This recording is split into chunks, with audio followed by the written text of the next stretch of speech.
The Detroit Pistons drafted Jaden Ivey with the 5th pick. What a moment for him. You could tell he really wanted to play in Detroit and be a Detroit Piston. It kind of feels like the Pistons got a do-over for passing on Devin Booker, another local player who grew up a Pistons fan.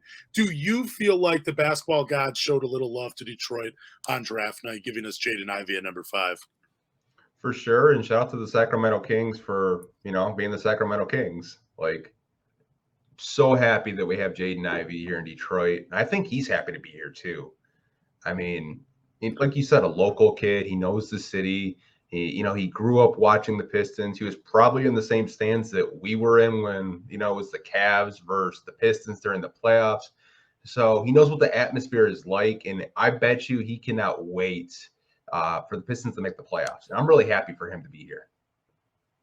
Dude, that press conference, though, from the Detroit Pistons when they were announcing him and Jalen Duren and then just, giving a jersey for his grandfather, giving a jersey for his dad, and then giving a Detroit Shock jersey for his mom, that was such an incredible moment. And it was so unexpected. I don't know when the Detroit Pistons have ever made draft picks feel such at home, but the last 2-3 years, they have really done a great job of really embracing draft picks coming in and really trying to make them a part of their city and really just, kind of putting them out there so fans can, kind of get to know them a little bit better than just as basketball players, I guess.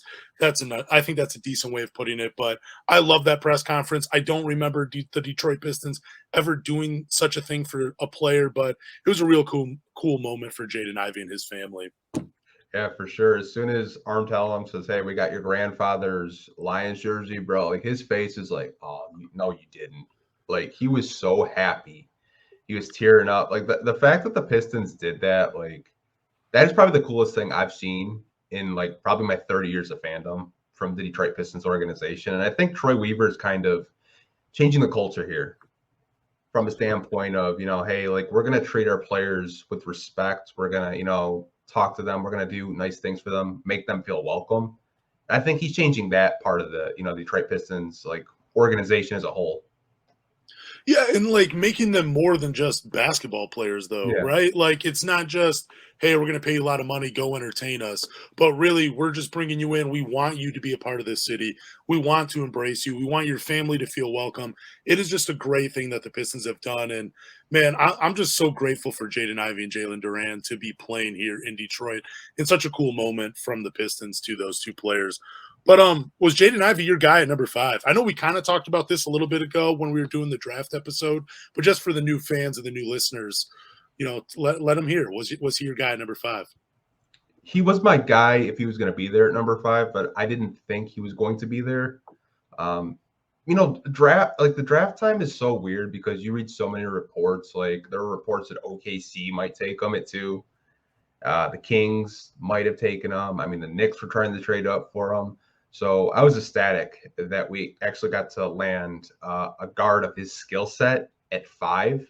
Because I know a lot of Pistons fans felt like, we got screwed out of the lottery again. Like this happens all the time. Like, we finished with a bottom 3 record. We should have had a top 3 pick. Like I'm so happy that he fell. And I think the basketball gods did, bless the Pistons with a guard that I think is going to be the best player out of this draft class. No, he was my guy.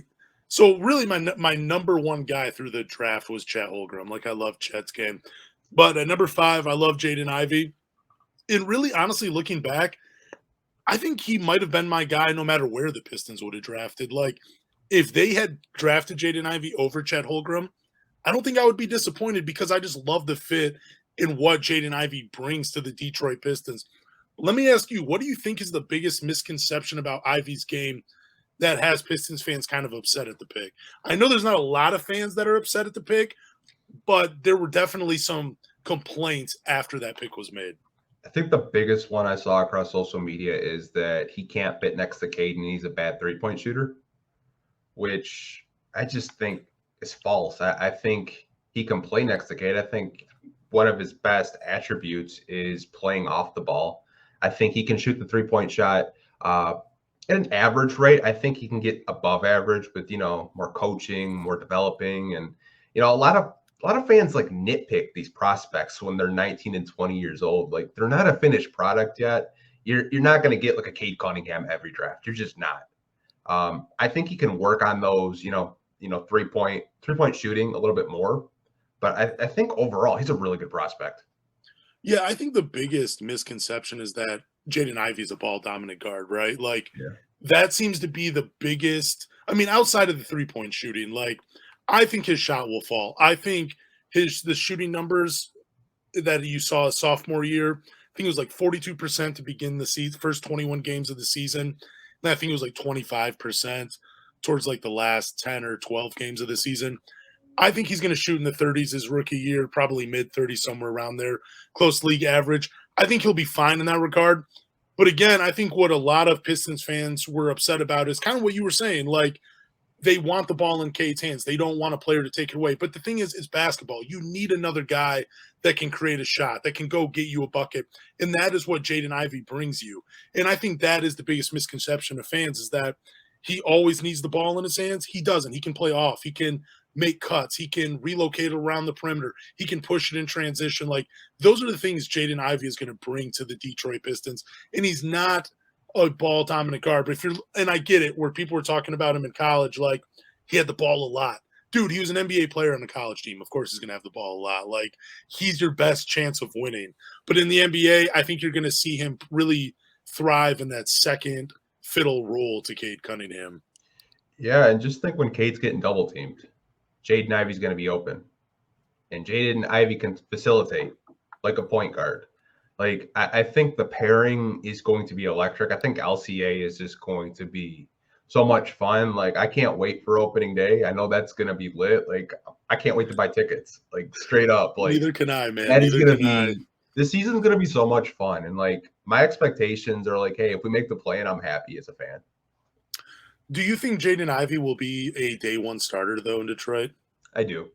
Oh, really? I think Corey Joseph starts like day one.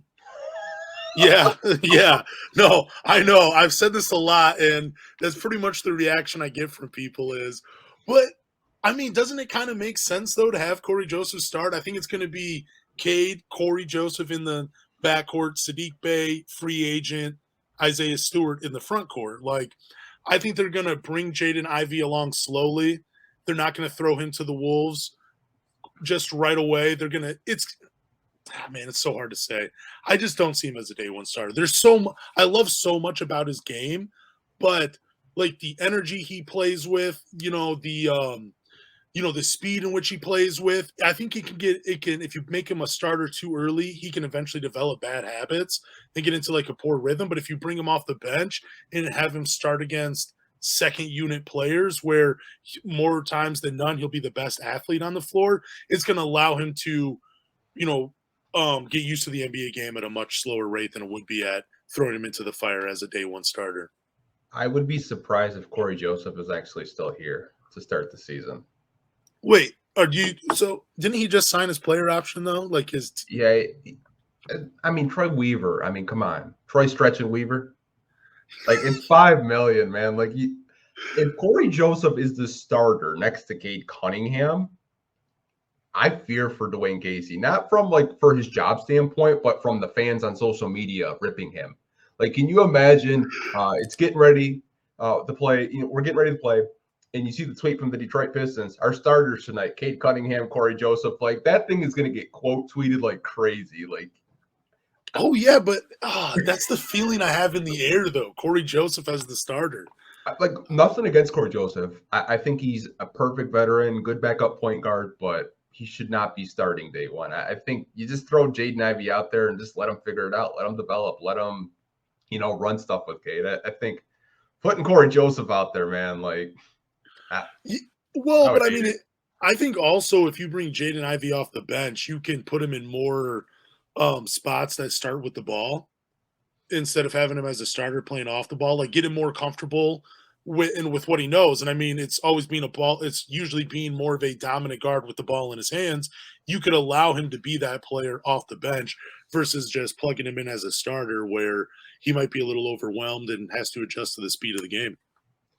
Yeah, I mean, he could do that. I mean, I guess you would pair him and Killian off the bench, which would be, kind of fun. But I don't know. I think the fan of me just wants to see him start. Maybe I'm selfish because I see like all these graphics with like Jaden Ivey in the backcourt. I was like, yeah, they're starting together, but maybe I need to pump the brakes a little bit. Yeah, you might need to, because I just don't.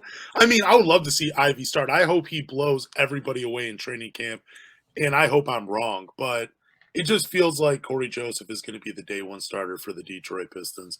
It really does. But Sure. how nervous were you that Troy Weaver was going to pass on Jaden Ivey? Not too nervous because I feel like Troy, when it comes to drafting, usually gets the pick right. And I think he was just going best player available, and Jaden Ivey was the best player available. I don't know if you saw, but after the draft, they had Jaden Ivey, Chet Holmgren, Jabari Smith, and Paulo Banchero, but they didn't have Keegan Murray in the picture. Oh, wow. Yeah, so it's just like they had the top 4 guys out of that draft in the picture, but they didn't include Keegan Murray at all. And I was just like, that's how you know the Pistons got to steal at 5. Oh, my gosh. Yeah, I guess you're right. I mean, I'll have to show you that picture. It's freaking hilarious. I was yeah, like, you wow. will have to show me that. I used to hate when they would do the drafts and they would show the 4 best prospects, and I don't know how long I went without seeing a Detroit Piston. And it's so nice now for 2 years in a row to actually see one of the top players in the Detroit Pistons uniform. But for years, it felt like I was never going to see that guy in the picture. But for 2 years now, I've gotten it. It's awesome. Yeah, I mean, shout out to Troy Weaver. But for me personally, I actually was a little nervous that he was going to pass on Jaden Ivey, because I was like, you and I mean, you've been in love with Jaden Ivey since the beginning of last season. Like, I remember responding to your tweets about Jaden Ivey, how you wanted him to be the pick for the Pistons. I fell in love with Jaden Ivey, and I didn't want to be wrong. I was like, man, I was talking him up. I love the fit with Cade. I love what he could bring to Detroit, not just as a player, but just as a person. You know, just there's just everything he was going to bring. And then I was getting nervous. So I'm like, what if I'm wrong? Like, what if I don't know what I'm talking about? What if everything I watched, I read, and I scouted was wrong, and Troy Weaver passes on him? That's what I was more nervous for. Just really more my own ego, like Yeah. to be blown up. Like, and I didn't want to be humbled by Troy Weaver for him passing on Jaden Ivey. I mean, I've been wrong about prospects, like Pistons prospects before. I mean, I remember I was so high on Henry Ellenson. I'll admit it. And I was flat out wrong. Yeah, but I feel like you've matured since the Henry Ellison, since you started scouting Henry Ellison. Like, more now. Like, if you could go back years ago, you'd probably if you could take your brain now and put it back in the year that Henry Ellison was drafted, you'd be like, dude, he's the worst player. I don't know why we're going with this guy. Yeah, I mean, that was a young me, I guess. Yeah. I mean, young me was wrong about so many players, not even just Pistons players, but just like college guys I watched forever, like Hilton Armstrong, wrong about that guy, Josh Boone, pretty much every Connecticut player, because I happen to be a big fan of Connecticut basketball, been wrong about all of them. It's incredible.